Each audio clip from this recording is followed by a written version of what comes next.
नूतन संवत्सर की करेंगे, नूतन वर्ष की करेंगे, नए वर्ष की, नए संवत्सर की, और एक नई ऊर्जा के साथ। बाबा हमारे मन के मनोरथ पूर्ण करे। जब जिंदगी बहुत संघर्ष में चल रही हो, बहुत दुख का जीवन चल रहा हो, बहुत कष्ट का जीवन चल रहा हो, बहुत कष्टमय जीवन चल रहा हो, तब शमी के 5 पत्ते, शमी के 5 पत्ते, एक दुर्वा के साथ एक अक्षत चावल का एक दाना, वो भी हल्दी में भिंगोया हुआ हो या केसर में भिंगोया हुआ हो, शमी पत्र 5, एक दुर्वा, एक चावल का दाना, जो दिल से, हृदय से बेलपत्री के वृक्ष के नीचे पार्थिव लिंग का निर्माण कर कर, मट्टी का शिवलिंग बनाकर, प्रदोष काल में मतलब शाम के समय पर शिवलिंग बनाकर उस पे जल चढ़ाकर, जो ये 5 शमी का पत्र, एक दुर्वा और एक चावल का दाना, अपनी कामना कर कर, जो दुख चल रहा है बाबा से विनय कर कर एक एक पत्ता जब समर्पित कर दे, फिर एक दुर्वा समर्पित कर दे, फिर एक चावल का दाना समर्पित कर दे और बाबा का वहीं पर पुनः विसर्जन कर दे, 3 महीना तो जाने दो, 15 दिन के अंदर वो दुख कटता जरूर है, चाहे कोई भी दुख, किसी भी तरह का दुख क्यों। संवत्सर प्रारंभ हो रहा है, नया वर्ष प्रारंभ हो रहा है, नया संवत्सर, नया वर्ष प्रारंभ हो रहा है। एक नियम बना लो कि हमारे शरीर को, क्योंकि दिन भर हम दुकान पे बैठे रहते हैं, नौकरी में लगे रहते हैं, सर्विस में लगे रहते हैं, अगर मुंबई, पूना, चेन्नई, मद्रास आदि का अधिक बड़ी बड़ी सिटियों में लोग रहते हैं तो उनको ऑफिस जाना पड़ता है, सवेरे से जल्दी उठते हैं, काम करते हैं, दिन भर ऑफिस में लगे रहते हैं। व्यापार करने वाला व्यक्ति व्यापार करता रहता है, नौकरी करने वाला व्यक्ति नौकरी करता रहता है, धंधा करने वाला व्यक्ति धंधा करता रहता है, ठेला चलाने वाला, गाड़ी चलाने वाला गाड़ी चलाता रहता है। घर की माताओं को एक नियम नए संवत्सर से चालू कर देना चाहिए। क्या नियम? क्योंकि जान है तो जहान है। बोलो सही है कि गलत है? शरीर में रोग आ गया, बीमारी आ गई और तुमने 5 लाख रुपए महीना भी कमाया, मान लो, एक सरल भाषा में समझ लो, 5 लाख रुपए महीना तुम कमा रहे हो, 4 लाख रुपए महीना तुम कमा रहे हो और शरीर में बीमारी आ गई। अब वो 5 लाख रुपए तुम्हारे कमाए हुए किसी काम के हैं क्या? हॉस्पिटल में जाओगे, दवाई में, गोली में, जांचों में वो समाप्त होते चले जाएगा। तुमने कमाया किसके लिए था? अपने बच्चों के लिए। मेहनत किसके लिए करी? अपने बच्चों के लिए। परिश्रम किसके लिए करा? आगे बढ़ने के लिए। और मालूम पड़ा कि तुम बीमार पड़ गए, जितना तुमने कमा कर जोड़ा था वो सब तुम्हारी बीमारी में लग गया। तो ऐसा कमाना कोई फायदे का है क्या? कमाओ, दिल से कमाओ, जितनी तुम्हारी कैपेसिटी है उससे दुगना कमाओ, पर उसके साथ एक काम चालू करो कि तुम अंतिम क्षण तक, जब मौत तुम्हारे दरवाजे पर आए, तुम्हारी उम्र जब पूरी हो, तब तक भी तुम बीमार नहीं पड़ो। उसके लिए एक काम चालू कर दो कि नए साल से हमें तांबे के लोटे में पानी भरना है, सिर से 8 इंच ऊपर रखना है, सूर्य को अर्घ देना है और जो पानी नीचे गिरेगा उस पानी में से सूर्य का दर्शन करना है। वो पानी जब हमारे शरीर के इस हृदय रेखा के सम्मुख से, इस कपाल रेखा के बीच में से, मध्य से उस पानी की धार जब सूर्य की किरण देगा तो हमारे शरीर में कोई बड़ी बीमारी, ना कैंसर, ना लीवर, ना किडनी, कोई अटैक पटैक आ ही नहीं सकती। मेरा बच्चों से भी निवेदन है कि आप अपने पापा से कहो, आप अपनी मम्मी से कहो, और बड़ों से निवेदन है वो अपने बच्चों से कहो। बुजुर्ग माताओं से निवेदन है, अगर आप अपने बच्चों को सुखी देखना चाहती हो, बीमारी में पैसा नहीं लगाना चाहती, आप अपने बच्चों को अंत समय अपनी आंखों से उसको तड़पता हुआ नहीं मरना देखना चाहती, तो सूर्य को अर्घ देना चालू कर दो। क्योंकि सूर्य की किरण जल के साथ जब इस शरीर पर पड़ती है तो शरीर में कोई बीमारी टिक ही नहीं सकती। ये श्रीमद् शिव महापुराण की कथा कह रही है। ये ज्योतिष शास्त्र कहता है, रंग शास्त्र कहता है। हमारे जितने ज्योतिष शास्त्र हैं, रंग शास्त्र हैं, नग बताते हैं, मोती बताते हैं, नीलम बताते हैं, पन्ना बताते हैं, ये सब क्या पहनाते हैं? रंग का क्यों पहनाते हैं? क्योंकि रंग का इफेक्ट इस शरीर पर पड़ता है। कपड़े कौन से कलर के पहन रहा है, उसका इफेक्ट इस शरीर पर पड़ता है। उसी तरह 8 इंच ऊपर मस्तिष्क से तुम्हारा हाथ होना चाहिए, तांबे के कलश में जल होना चाहिए, और सूर्य को देखकर उस जल की धार में सूर्य को जल दीजिए। जिंदगी में बीमारी तुमको नहीं घेर सकती, और बीमार हो भी गए हो तो 15-20 दिन करके देखने में कुछ नहीं जाता। बाद में मत करना, सियोर वाला हमारा झूठ बोल रहा होगा, उसमें क्या दिक्कत? क्यों कह रहे हैं, क्यों बोल रहे हैं इतने? उसका एक कारण है, आज के समय में लोग 80 साल और 90 साल के होकर नहीं जा रहे भाई।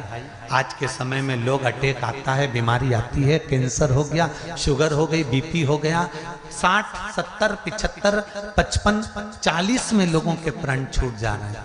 अगर ये पूरी पृथ्वी युवानों से जवानों से अगर विहीन हो जाएगी तो किस काम की हो? तुम्हारा कमाया गया धन किस काम का हो? कौन कौन ले रहा है नियम? आज से नियम बना लो कि नूतन वर्ष से 1 तांबे का लोटा जल सूर्य नारायण को अर्घ देना है हमको प्रतिदिन। घर का चाहे छोटा हो चाहे बड़ा हो, जिस बच्चे को रोज बुखार आता हो, निमोनिया हो रहा हो, जिसका लीवर किडनी डैमेज हो गया हो, वो नियम बना लो, 15 दिन के अंदर 20 दिन के अंदर डायलिसिस में अंतर आ जाएगा तुम्हारे। तुम कर तो देखो, इस प्रभाव करो, बनाओ नियम।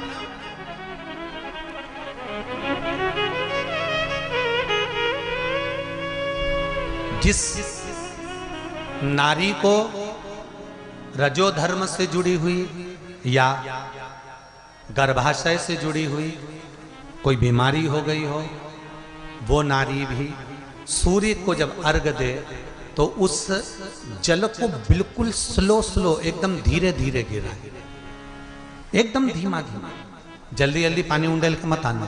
सूर्य देवता को अर्घ देना। हो सकता है तुम लोग इसलिए भी नहीं दो कि लोग हंसेंगे, शर्म करेंगे, तो दुनिया हंसे, जब हॉस्पिटल में पड़े रहोगे तब नहीं हंसेंगे कि कमा कमा के मर गया, ले यहीं छोड़ दिया। जब भी तो लोग हंसेंगे। तो उससे अच्छा है दुनिया आग लगे बस्ती में, अरे अच्छे से बोलो जरा, आग लगे बस्ती में, अपन रहो मस्ती में।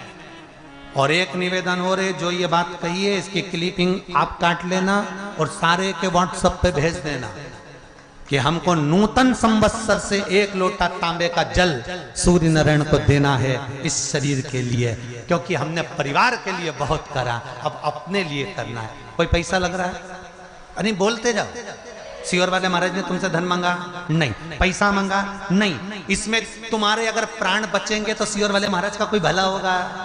नहीं। भला किसका होगा? तुम्हारी पत्नी का सौभाग्य अमर होगा, तुम्हारे बच्चों का पिता उनके सामने होगा और माँ उसके सामने होगी। तुम्हारे लिए करो, या हमारे को कुछ नहीं चाहिए, तुम तो तुम्हारे लिए करो।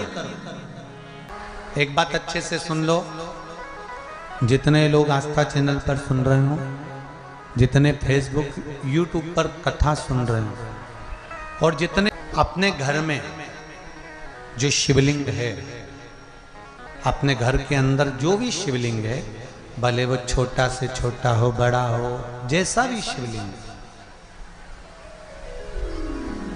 आप सब जगह का जल शिवलिंग पे चढ़ा, पर शिव महापुराण की कथा कहती है कि अपने घर का जल भी शिवलिंग पर चढ़ना चाहिए। निज जगह, अपनी भूमि।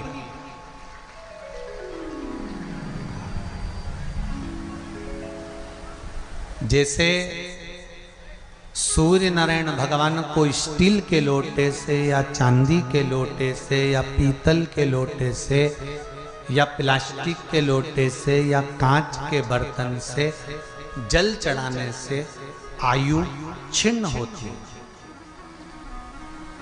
क्या समाप्त होती है? आयु। और सूर्य नारायण भगवान को अगर तांबे के लोटे से जल दिया जाता है तो आयु की वृद्धि होती है, और दिन भर में अगर कोई काम अटकने वाला है तो वो काम का रास्ता खुल जाता है और शरीर की बीमारी समाप्त हो जाती है। शरीर की बीमारी समाप्त हो जाती है। अब एक बात सावधानी से सुनिएगा, शायद शिव महापुराण के माध्यम से अभी तक ये बात सामने नहीं आई, पर शिव पंचायत कथा में आ रही है तो सावधानी से सुनना। एक प्रश्न हमारे भीतर खड़ा होता है, जब हम सूर्य नारायण भगवान को अर्घ देते हैं, जल चढ़ाते हैं, तो वो जल पृथ्वी पर जब गिरता है तो उसके छींटे हमारे शरीर पर लगते हैं। क्या वो ठीक है?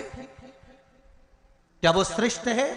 तो शिव महापुराण की कथा कहती है, जब हम सूर्य को अर्घ देते हैं, सूर्य को जल चढ़ाते हैं, वो पानी जब पृथ्वी पर गिरता है, उसके छींटे हमारे शरीर पर लगते हैं, तो वो श्रेष्ठता का भाव निर्मित करते हैं। वो गलत नहीं हो सकता।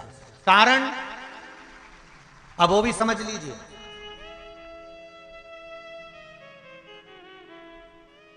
अब सूर्य नारायण भगवान को आप जल चढ़ा रहे हो तो छींटे नहीं लगे, उसके लिए क्या स्टूल पे चढ़ के चढ़ाओगे कि कुर्सी पे चढ़ के चढ़ाओगे?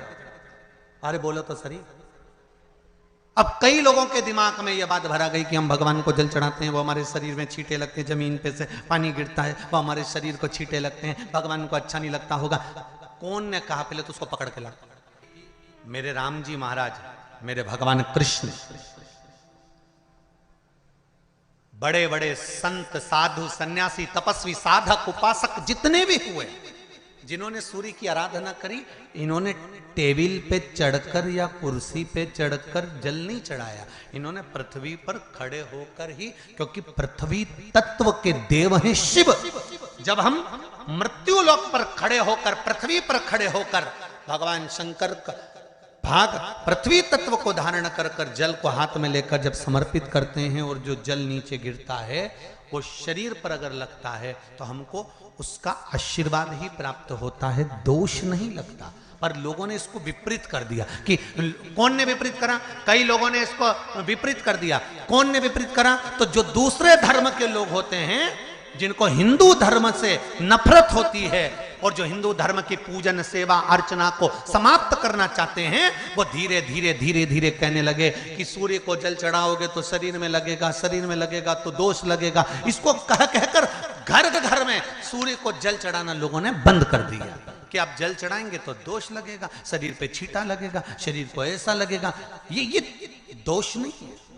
कितनी सुंदर बात है महाराज। सूर्य नारायण भगवान को जब जल चढ़ाया जाता है, हाथ सिर से 8 इंच की दूरी पर होना चाहिए। जम के बोलिए, सिर से कितना ऊंचा होना चाहिए? 8 इंच ऊपर अपना हाथ होना चाहिए मस्तक से सूर्य को जल चढ़ाते समय। और ना चांदी का, ना स्टील का, ना लोहे का, ना प्लास्टिक का, ना कांच का, ना सोने का कोई बर्तन, ना कांसे का, ना एल्युमिनियम का, ना पीतल का, केवल एक पात्र होना चाहिए, वो है तांबे का। काय का पात्र होना चाहिए? तांबे का पात्र। और सूर्य नारायण भगवान को जब 8 इंच ऊपर तुम्हारा हस्त है, और जब हम सूर्य को जल चढ़ा रहे हैं, कैसे जल चढ़ाना है वो भी समझ लीजिए। अगर कोई कैंसर का मरीज है, जिसके चेस्ट में कैंसर आ गया हो, लेफ्ट में, राइट में कहीं पर कैंसर आ गया हो, या कोई गठान आ गई हो, तो महाराज आप जल चढ़ाते समय उस जल की धार को सूर्य भगवान को जब चढ़ा रहे हो तो धार आपकी गठान की ओर जाना चाहिए, जिससे सूर्य की किरण उस जल में से आपके उस स्थान पर पड़े, उस जगह पर पड़े जहां पर गठान है। महाराज आप लगातार जल तो चढ़ाना चालू करो, अच्छे अच्छे डॉक्टर फेल हो जाएंगे और कह देंगे गठन ठीक हो गई। आपका लीवर और किडनी गड़बड़ कर रहा है, आप प्रतिदिन आपका स्वास्थ्य गड़बड़ रहता है, आप प्रतिदिन ये ज्योतिष शास्त्र के अंतर्गत, रत्न शास्त्र के अंतर्गत, ये रत्न शास्त्र, ज्योतिष शास्त्र, रंग शास्त्र जो हमारे यहाँ है, रंगों के हिसाब से ये जितने रत्न होते हैं, माणिक हुआ, मोती हुआ, नीलम हुआ, मूंगा हुआ, पुखराज हुआ, ये क्यों कहते हैं ये पीला है, ये सफेद है, ये नीला है, ये लाल है, इसको शरीर में क्यों पहनाते हैं? उसका कारण होता है कि जब शरीर में पहनते हैं सूर्य की किरण उसमें पड़ती है, हमारे शरीर पर वो कलर का इफेक्ट पड़ता है, उस कलर को शरीर पर लगता है, और शरीर पर लगता है तो हमारा शरीर धीरे धीरे, हमारी जो इंद्रियां हैं वो सही होने लगती हैं, काम सही होने लगता है। तो आप कहते हो ना सब, मैं कौन सा नक पहनूं, मैं कौन सा मोती पहनूं, मैं कौन सा पुखराज पहनूं, मैं कौन सा नीलम पहनूं, वो ज्योतिष शास्त्र के अंतर्गत, रत्न शास्त्र के अंतर्गत जितने रत्न हम पहनते हैं ये केवल उस किरण के लिए ही तो पहनते हैं कि जो सूर्य की किरण मिले, उस किरण का प्रभाव हमारे शरीर पर पड़े। तो इन सबसे अच्छा है कि सुबह शंकर भगवान का नाम लो, तांबा का लोटा में जल भरो, 8 इंच ऊपर सिर से हाथ होना चाहिए, और सूर्य नारायण भगवान का दर्शन साधारण नहीं, जो जल तुम चढ़ा रहे हो वो जल की जो धार आ रही है उसमें सूर्य का दर्शन होना चाहिए, तो कैंसर की बीमारी कभी नहीं हो सकती। लीवर, किडनी, हार्ट, आपके हार्ट में अगर तकलीफ है, डॉक्टर ने कह दिया कि इसमें नस चोक है, आपको कहीं ना कहीं छल्ला डलेगा, आपको कह दिया इसमें कुछ ना कुछ प्रॉब्लम आ रही है, आप सूर्य को अर्घ देना चालू कर दो, सूर्य को जल चढ़ाना चालू कर दीजिए। आप सूर्य को जल चढ़ाओ, वो जल की जो तरंग आ रही है, वो जल जो निकल कर जा रहा है, उसकी जो किरण आपके हृदय पर, आपकी छाती पर पड़ रही है, नाड़ियों में पड़ रही है, नसों में पड़ रही है, उसका बल देखो तो सही। 1 महीना लगातार चढ़ाओ तो 15 दिन 20 दिन कर तो देखो। क्यों राम जी महाराज जल चढ़ाते थे, क्यों भगवान कृष्ण जल चढ़ाते थे सूर्य को, क्यों दशरथ जी महाराज जल चढ़ाते थे, क्यों कश्यप ऋषि जल चढ़ाते थे सूर्य को, सारे 33 कोटि देवता, सारे ऋषिवर, साधु संत सन्यासी तपस्वी साधक उपासक सब भगवान सूर्य को अर्घ दिया करते थे। क्यों देते थे, किस लिए? सूर्य नारायण भगवान को जल चढ़ाते समय आपके पंजों की एड़ी ऊंची नहीं होना चाहिए, ध्यान दीजिएगा। आपका पंजा पांव का पूरा की पूरा जमा होना चाहिए भूमि पर। हाथ कितने इंच ऊपर? 8 इंच ऊपर होना चाहिए। जल जो गिरे, सूर्य की किरण, सूर्य का दर्शन उस जल की रोशनी में करना चाहिए। क्या होगा उससे? जिस बच्चे को आंख में चश्मा लगा हो, मोटे से मोटा चश्मा लगा हो, छूट नहीं रहा हो, तो थोड़े दिन उसको सूर्य का अर्घ चढ़वाना चालू कर दो और जल में से सूर्य का दर्शन कराना चालू कर दो। सूर्य का दर्शन जल में से 2 महीना 2.5 महीना बहुत है, आंख की रोशनी बढ़ जाएगी, चश्मा हट जाएगा। आप कर देखिए। अब एक प्रश्न और खड़ा होता है सूर्य को अर्घ देने का। गुरुजी, पंचदेव पंचायत में सूर्य नारायण भगवान शंकर की पंचायत में हैं। सूर्य नारायण को हम फ्लैट में रहते हैं, हम फ्लैट के अंदर रहते हैं, तो हम फ्लैट में रहते हैं, हमारे यहाँ अगर छज्जा नहीं है, हमारे यहाँ जगह नहीं है, तो हम सूर्य को अर्घ कैसे दें? तो महाराज खिड़की तो होगी, अगर घर में फ्लैट में पानी ढुलेगा और आप लोग नहीं समेट सकते तो एक बाल्टी रख लो, एक पात्र रख लो, पर सूर्य नारायण भगवान को अर्घ देकर रोशनी शरीर पर पड़ना चाहिए। जिंदगी में कभी कोई बड़ी बीमारी नहीं आ सकती। कितने लोग देते हैं सूर्य को अर्घ? जरा हाथ उठाओ। बहुत बढ़िया, बहुत जोरदार। पुरुष लोग भी देते हैं ना, चाहे बच्चे से बच्चा, बच्चों के हाथ में भी 1 लोटा पानी पकड़ाओ। घर में छोटे बच्चे हो ना, उनको तांबे का लोटा दो, पानी दो, जा बाहर खड़े हो जा, 1 लोटा पानी चढ़ा के आ। पहले दिन आप स्वयं बच्चे के साथ बाहर खड़ी हो, ओटले पर, घर के बाहर खड़ी हो, छत पे खड़ी हो या घर के बाहर खड़ी हो, और बच्चे से कहो लो चढ़ाओ बेटा, देखो ऐसा हाथ 8 इंच ऊपर करिए, तांबे का लोटा लेकर पानी धीरे धीरे डोलना है। जैसे वो स्लो मोशन के सीन नहीं होते नाटक में, ये एकदम धीरे धीरे धीरे, बस नहीं तो मालूम पड़े छोरा छोरी एक साथ उंडेल के अंदर। नहीं, जल चढ़ाते समय उस पानी में से सूर्य की किरण पड़ना चाहिए, सूर्य की किरण। एक बात और कहना चाहूंगा, अगर आप लोग स्वीकार करेंगे तो, अगर कहीं आपको लगता हो कि बच्चा पढ़ने में कमजोर है, विद्या में कमजोर है, रिजल्ट अच्छा नहीं आ रहा, पढ़ने में कमजोर है, वो पढ़े अपनी जगह पढ़े, वो कार्य करे अपनी जगह करे, मेहनत करे अपनी जगह करे। बच्चों को कह दो कि कुछ समय के लिए सूर्य को अर्घ देना चालू कर। सूर्य की किरण जहां पर ब्राह्मण या हिंदू धर्म का व्यक्ति मस्तक पर तिलक लगाता है, भुकुटियों के बीच में उस सूर्य की किरण इस भुकुटी के बीच पड़ना चाहिए, परंतु पानी कम से कम ना करते हुए स्लो मोशन में धीरे धीरे गिरना चाहिए, एकदम धीरे धीरे। तो यहां एक रेखा सूर्य की किरण से पड़ती है,